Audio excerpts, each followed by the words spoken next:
welcome everybody. It's time once again for another edition of WVU Marketing Communications Today. Brought to you by the good folks at West Virginia University's Marketing Communications online graduate programs. The one show where we explore unique MarComm strategies that will help you inform, persuade, and inspire your audience with the people who always do that every week here. Never fail to inspire me, Cyndi Greenglass. How are you? Hello, Paul. Nice to see you. I heard you have some air quality issues down there in Southern California. Yes, can you see we're on Zoom today here. We're doing this by Zoom with everybody, so I put a virtual backdrop that I found. It's like this totally blacked out sky. That's the way it feels. It's kind of like Armageddon or something here. The skies are dark and cloudy, and I've got a cold or something from this crappy air that we're breathing here. Truth be told, I live in Chicago, and that sky kind of looks like most of what our skies are most of the time. It does, exactly. That's one of the reasons I left Detroit years ago. It looks like that too many months out of the year. Well, we have a great guest this week, and I'm just thrilled to have Hannah Gordon joining us. She's a fellow mountaineer, alum of our wonderful WVU program, the IMC program, Integrated Marketing Communications. And, this is the best part of being asked to do these podcasts, is I just get to talk to so many wonderful and interesting graduates of our program. And Hannah is our latest. And Hannah is a mixed methods researcher and a graduate from IMC. She has a passion for combining qualitative and quantitative research methods to recognize trends and develop strategies to achieve business goals and build products that users love. So I'm going to call Hannah the data whisperer. The data whisperer, I like that. Hannah is currently a product insights analyst at Airbnb, where her research is focused on driving product and policy improvements. And prior to joining Airbnb, she was a research analyst at JustAnswer. Hannah lives in San Francisco and is coming to us today from the West Coast as well. So Hannah, welcome. Thank you, Cyndi. It's a pleasure to be here with you today. And before we go too deep into it, I have to ask about Hannah's virtual backdrop. It looks like she's on the jungle somewhere here. Is this an Airbnb property that you're highlighting today here? It is. You would think I'd be in the jungle of like Ecuador or Mexico with my virtual background, but this is just a virtual photo of an Airbnb listing. Pretty cool. We can all pretend that we're in some exotic Airbnb location. Absolutely. Well, welcome, Hannah. I'm going to jump in and ask you, for the benefit of all of our listeners, what is a mixed methods researcher? That's a very cool title. Absolutely. The term mixed methods refers to an emergent methodology of research of mixing quantitative and qualitative data. So as a mixed methods researcher, I'm using these different quantitative and qualitative methods to do my research and to learn more about our users and prepare research reports. So I might be diving into a data analysis and pairing that with user interviews to understand what our users' needs are and why they use our product, and so on. Now that's fascinating. I remember when I was in the IMC course, like you were, and I took my first analytics class, and we shared the difference between qualitative and quantitative research. And I consider myself a data snob. I really am. And always felt that quantitative research was the only data-driven research, and didn't give a lot of credence to qualitative, thinking it was biased, and consumer data that's provided firsthand isn't as unbiased. Do you find that there is equally unbiased qualitative as quantitative, or do you balance them out equally in this mixed environment? Yeah, I try to balance them out. With quantitative, we're looking at a larger sample of users, and so we can hear from more people, measuring the quantity of something. Whereas the difference, I think, with qualitative is we get deeper into the why and to why users do things that quantitative data doesn't always answer. And that's one of the reasons I prefer to pair the two methods, to get a more conclusive sample and then pairing it with more of the why and why users do the things they do. Aha, thank you. That's great. Tell me, what is product insight? This is an area that you're actively involved in with this mixed research. Help us understand what that is. Sure. So product insights are bits of information that we discover through research that we might not have known prior to doing that research and diving deeper. And so it's these insights and information that we discover that will help our businesses move products through the product lifecycle. The Merriam-Webster Dictionary actually defines an insight as the capacity to gain an accurate and deep intuitive understanding of a person or thing. And insights is that.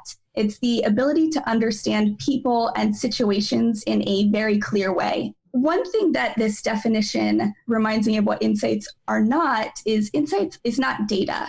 So in today's day and age, there is a wealth of data available at our fingertips, and data itself is not an insight.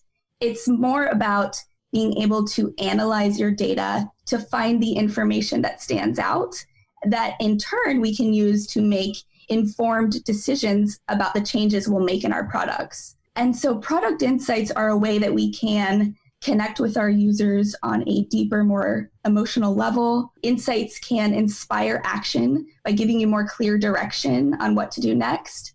Insights also can solve problems that might result in the creation of not only new customers, but could increase the retention of your existing customers. Product insights can also be used as a way to examine existing conventions and challenge the status quo. It's also a way, and insights is a clear statement of, as I mentioned, what to do next and just how to deliver value to your customers. So how do you find insights? What methods do you use to collect insights? If it's not the data, I always thought you collect the data and then it takes an individual like yourself, find the story in the data to create the insight. Can you find insights that are already created, or is that really the human element of the art that goes with the science of data collection? Yeah, I love how you use the data whisper there. And finding insights, there's so many different methods available to find insights. And I'd say choosing the right method depends on your objective and the questions that you're aiming to answer. So if you're unsure of where to start, I always recommend tapping into your organization's internal databases.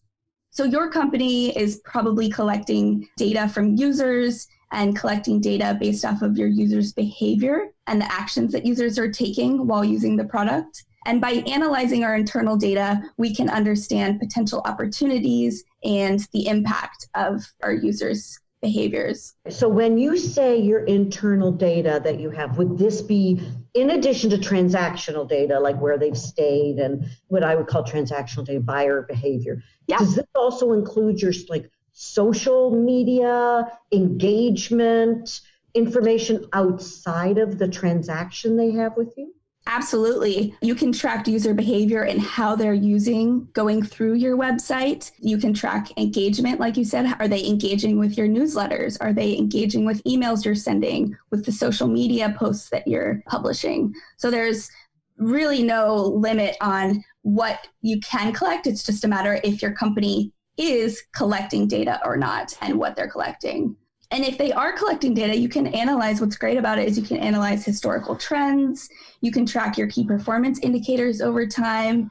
And you can also slice your key performance indicators or KPIs to understand and dive deeper into your key metrics. I do want to note that big data, though, is not an end to itself. And there are other methods that I recommend for collecting insights. For example, if you're trying to understand your customer service contact rates, you might dive deeper and read your customer service emails or feedback that you've received from your customers to define patterns on why they're contacting you.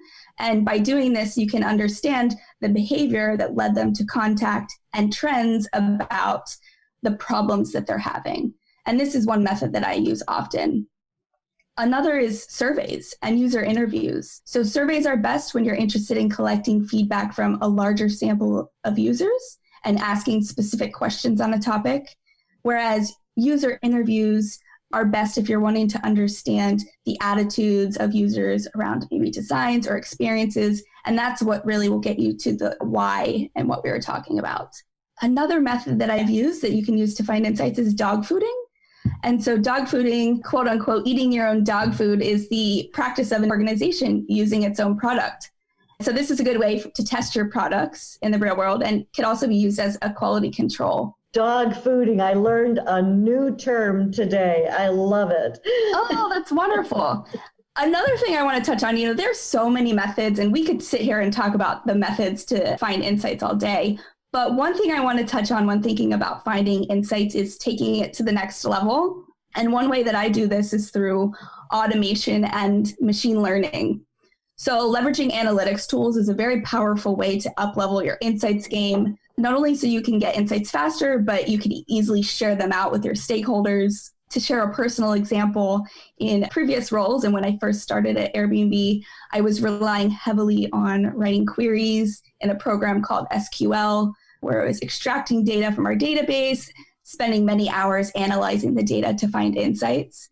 And though that's effective, it's not always the most efficient use of your time. So more recently, my team has built internal analytics tools that allow us to find insights much faster, where I can zoom in and out of specific data sets. I can drill down on reports to extract actionable insights from the data, all while saving time and not having to go back and write a query and spend hours manually analyzing. Well, we have one very smart data whisperer on the call with us today, and our audience, I know, is going to be as impressed as I am. As a marketer, I know we're going to take a break in a moment to give Paul an opportunity to chime in with us. I'd like to ask you when we come back after the break. Most of us listening and most of our audience are marketers, and our level of expertise in digging into data and knowing like query language and SPSS and programs, whoa, that's the data scientists. We're the marketing people. I would love to have you share with us a little about your journey of how you got this combination of marketing savvy and insight with obviously enough technical skill and data analytics know-how. And if other individuals are interested in developing a career like you, how would they be able to follow a path that could get them to be a future data whisperer? So if you want to think about that while we go to a break, Paul, I'm going to hand it over to you. Just want to remind you, as always, that WVU's Integrate Conference has moved online. Marketing communications experts from a variety of industries are going to explore how and what to say during this unprecedented global pandemic. View the schedule and tune in to the live sessions at integrate.wvu.edu. Don't miss it. Still online. integrate.wvu.edu. And after you check that out, you also might want to check out West Virginia University's new Digital Marketing Communications Master's Degree program. It's fully online as well and can be completed in just a year. With built-in certifications from platforms like Google and Facebook, the program gives you all the strategy and skills you need to reach audiences today on existing and emerging media like this. Learn more at marketingcommunications.wvu.edu. All right, before my voice gives out completely here, let's go back to our whisperers. Sounds like I'm going to be whispering in a second here. Well, thank you, Paul. Right before our short break, I asked Hannah, she has this fascinating combination of talents, which is the marketing and insights with obviously some technical analytics skills and some software skills, maybe even some programming skills. We have individual students or practitioners who are like, wow, I would really like to see if this is something I could do. Can you share with us your journey of how you got from where you started to where you are now and some of the skills that you think are important for anyone who would like to follow in your footsteps? Yeah, absolutely. As I've mentioned, I am using research and data to identify issues with our products at Airbnb. And in turn, I'm taking those insights to influence stakeholders to make changes in the product. So for starters, I think that anyone interested in a product insights career path should definitely have an interest in data. Not only am I analyzing the data, but I'm using these analytics tools to do so.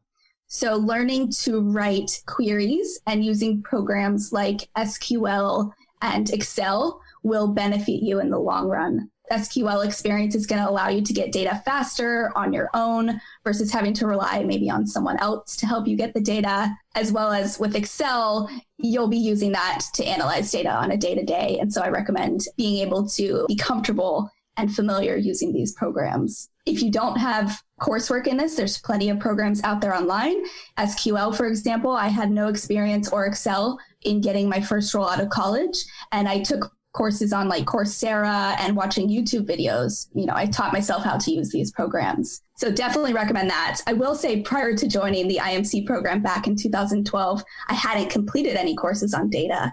And it was in the IMC program I started to get my feet wet, really understood the power of data and how it can be used to identify problems and how businesses can make decisions based off the data.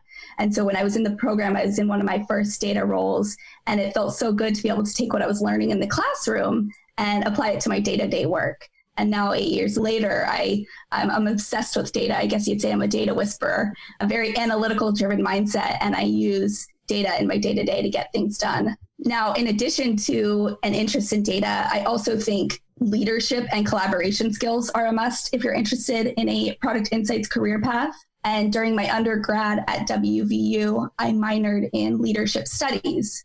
And it was in that program that I got hands-on experience of how to lead and influence change. So we explored cultural and contextual factors that influence behavior, influence decision-making, and institutional structures. And through my leadership courses, I walked away equipped to demonstrate knowledge of leadership theories and approaches for leading and influencing. I was equipped to apply leadership approaches to analyze and evaluate the ethical implications of leadership.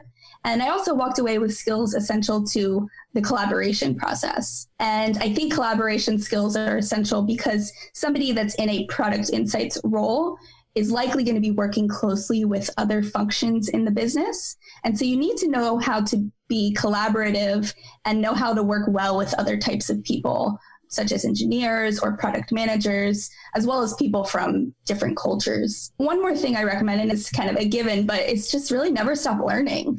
Many people I work with in this field have been self-taught, so they don't have a data degree. They might have a customer service background or psychology or project management, and they've broken into this field just by constantly learning and reading as much as possible and networking with people that are in the field.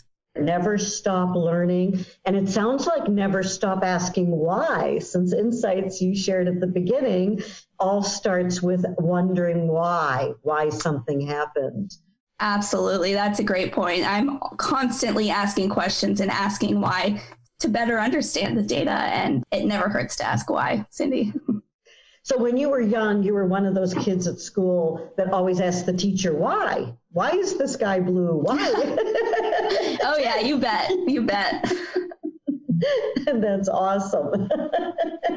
Talk to us a little bit about how you're using product insights and how your insights and intelligence is influencing your key stakeholders. Like, who would be stakeholders for you? Who are you collaborating with in a general sense, the kinds of functional level people that you're collaborating with, and how do your insights influence them in what they're doing day to day? Yeah. So influence, it does not happen overnight. And much of the work to influence involves building relationships with the people that you want to influence. So I always recommend getting to know your audience and learning how to deliver the insights to them. So on my team at Airbnb, we have a 5-step framework that we follow to influence our stakeholders and get things done. And so the first step of influencing is to define your point of view.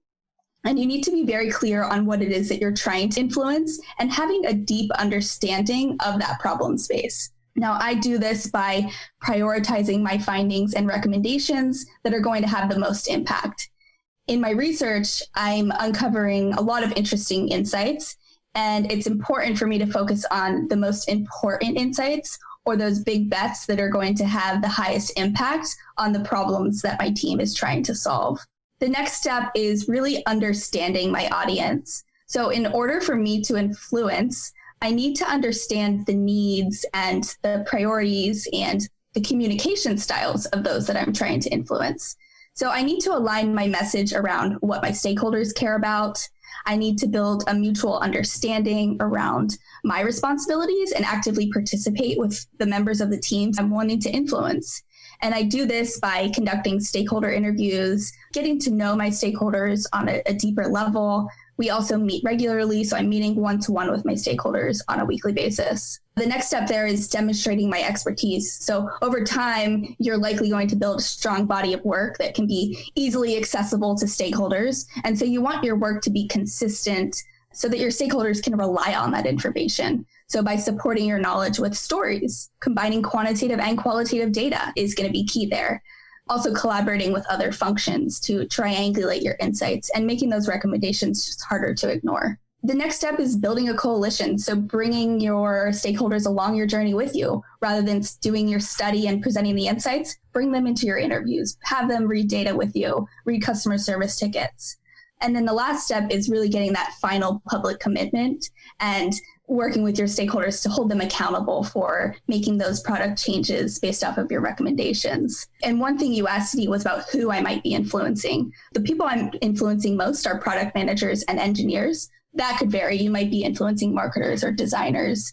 The way that they differ, again, it's really about their communication styles and the needs and priorities of those you're trying to influence. So with a product manager, I'm typically influenced when a product is missing a key functionality that might be causing our users, say, to contact customer service. And so my insights are going to be specific to this and sharing stories about the problem the user is having with product managers.